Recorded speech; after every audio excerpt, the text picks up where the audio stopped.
औज़ुबिल्लाहिमिनश्शैतानिर्रजीम बिस्मिल्लाहिर्रहमानिर्रहीम। अस्सलामु अलैकुम वरहमतुल्लाहि वबरकातुहू। आप देख रहे हैं मौज मस्ती टीवी और मैं हूं आपका अपना ज़ाती संगी बेली मोहम्मद इमरान ताहिर। दोस्तों, इस वीडियो में मैं आपको बताने लगा हूं कि नमाज में अगर किसी का दिल नहीं लगता तो उसका तरीक़ाकार क्या होगा कि नमाज में दिल लग जाए। नमाज में दिल लगाने का तरीका है दोस्तों, जब नमाज शुरू करो तो ज़मीन को देखो, फ़ायदा।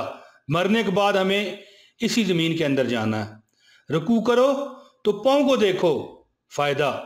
हमारी जान पाँव से निकलना शुरू होगी। जब सजदा करो तो नाक की सिमत में देखो, फ़ायदा। मरने के बाद सबसे पहले नाक ख़त्म होगी।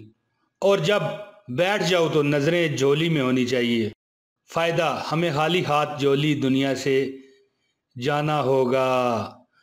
दोस्तों, ये सबको बताओ, इसको शेयर करो, क्या पता आपकी वजह से किसी की नमाज दुरुस्त हो जाए।